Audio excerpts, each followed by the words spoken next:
Hi అండి. ఆబంధం కథకు స్వాగతం అండి. ఈరోజు ఏం జరిగిందో చూద్దాము.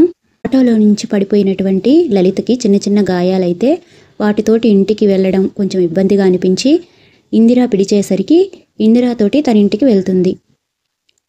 అప్పుడు ఇందిర, అమ్మ సోఫాలో కూర్చోనుండు, నీకోసం టీ తీసుకొని వస్తాను అని చెప్పి వంట రూమ్లోకి వెళ్తుంది. అలా కూర్చొని ఉన్నటువంటి లలిత చుట్టూ చూస్తూ ఉంటే అక్కడ టీపాయ్ మీద ఒక బుక్ కనిపిస్తుంది. ఆ బుక్ ఏంటా అని చెప్పి తీస్తుంది. ఆ బుక్లో వాళ్ళ నాన్న ఫోటో కనపడుతుంది.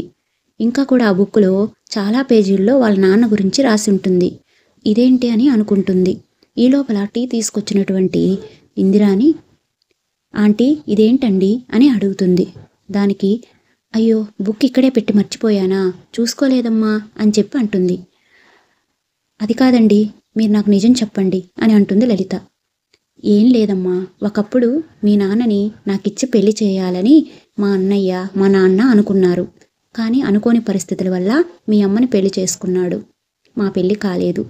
నాకు మీ నాన్న మీద అభిమానం ఉండడం వలన ఇంకెవరిని పెళ్లి చేసుకోవాలని అనిపించలేదు. ఇక అలా ఆ జ్ఞాపకాలతోటి ఇలా బ్రతుకుతున్నాను అని చెబుతుంది. అవన్నీ విన్నటువంటి లలితకి ఒక్కసారిగా మైండ్ బ్లాక్ అవుతుంది. అప్పట్లో రామ్నాథ్ తన చెల్లెలైనటువంటి ఇందిరాని పురుషోత్తంకిచ్చి పెళ్లి చేయాలి అని అనుకున్నాడు. కానీ అది వీలు కాలేదు. ఇప్పుడు లలితని తన కొడుక్కిచ్చి పెళ్లి చేసుకోవాలి అని కూడా అనుకున్నాడు.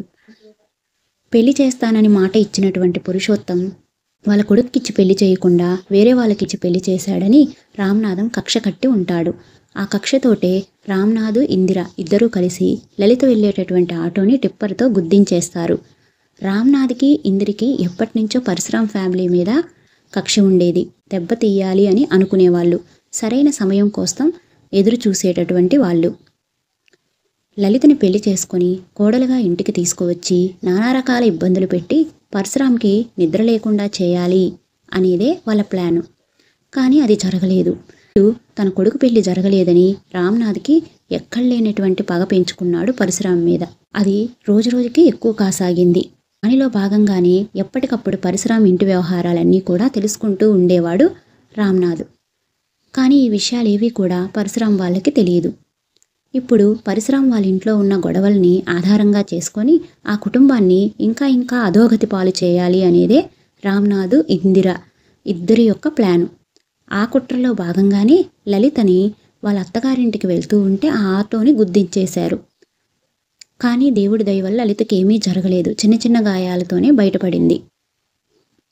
అవేమీ తెలియనటువంటి లలిత ఇందిరా చేసేటటువంటి ఫస్ట్ ఎయిడ్ని చేపించుకొని అక్కడ ఉన్నటువంటి ఆ బుక్కుని చూసి ఆ వివరాలన్నీ అడిగి తెలుసుకుంది. తరువాయి భాగంలో ఏం జరిగిందో రేపు చూద్దాం ఫ్రెండ్స్. మీకు గనక మా ఛానల్ నచ్చినట్లయితే ప్లీజ్ లైక్ చేయండి, షేర్ చేయండి, సబ్స్క్రైబ్ చేయండి. Bye friends.